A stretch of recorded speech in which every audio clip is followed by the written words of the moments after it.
Samsung just leaked a foldable that's shorter, wider, and built like a tablet, and it might be the fold phone the company should have made years ago.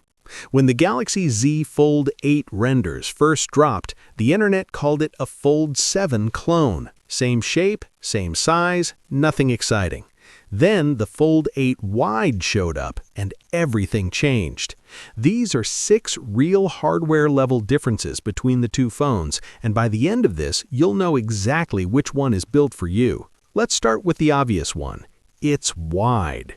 The regular Fold 8 unfolds to 143.2 millimeters across. The wide hits 161.4 millimeters. That's nearly 18 extra millimeters of horizontal real estate. And it doesn't stop when you fold it. Folded, the Fold 8 is 72.8 millimeters wide. The wide, 82.2 millimeters. You feel that difference in your pocket, in your bag, and the second you grip it. But here's the crazy part. That extra width changes the cover screen experience entirely. The Fold 8 gives you a 6.5-inch smartphone-style cover display. Tall, narrow, familiar. The wide drops that down to 5.4 inches. Smaller number, yes, but the screen stretches corner to corner with minimal bezels, and the shape feels like a vertical tablet in your hand. One-handed use? Probably not comfortable, but if you're buying the wide, you're not buying it to use it folded. You're buying it to open it. Here's where people get surprised. The Fold 8 Wide is shorter than the regular Fold 8. Not taller, shorter. The Fold 8 stands at 158.4 millimeters tall. The wide comes in at just 123.9 millimeters.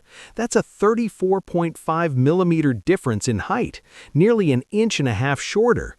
Combined with the extra width, you get that squat, tablet-like shape that Samsung has never done before in a fold. Now the inner screen. We'll get to cameras in a moment, but first, this trade-off matters. The Fold 8 has an 8-inch inner display. The wide, 7.5 inches, half an inch smaller on paper, but the orientation is completely different. The wide's display is broader and more horizontal, which means two apps sitting side by side actually breathe. No more cramped split screen, no more squinting at half a YouTube video. The aspect ratio does the work. Is a smaller screen a deal breaker? For most fold buyers, probably not.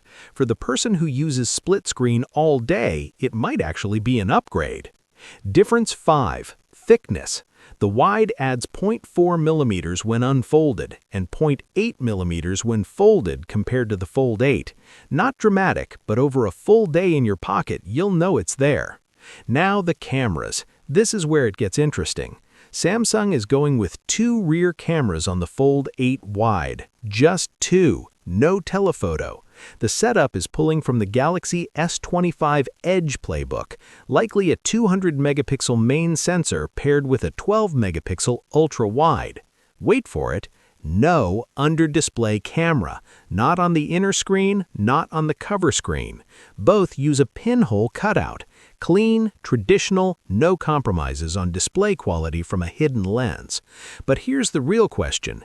Is 2 cameras enough on a near $2,000 foldable? The regular Fold 8 is expected to carry 3 cameras. The wide cuts one. If you're a heavy zoom user, that missing telephoto will bother you. If you're a media consumer, multitasker, or productivity user, you probably won't miss it once. Under the hood, both phones share the same DNA, Snapdragon 8 Elite Gen 5, the fastest mobile chip available. Latest One UI, new AI features baked in. No compromise on performance between the two. On price, the Fold 8 is tracking around $2,000, consistent with the Fold 7. The wide, with fewer cameras and a slightly smaller inner screen, could come in under that. If Samsung prices it at $1799, that changes the conversation entirely. And this is why Samsung is doing this now. Apple's iPhone Fold is coming, rumored at a 4:3 aspect ratio, wider design, around $2,000. The Fold 8 Wide is Samsung's answer, built to match that form factor and hit shelves first. Both phones land at Samsung's Summer Unpacked event, most likely early July 2026. Pre-orders open the same day, shipping 1 to 2 weeks after.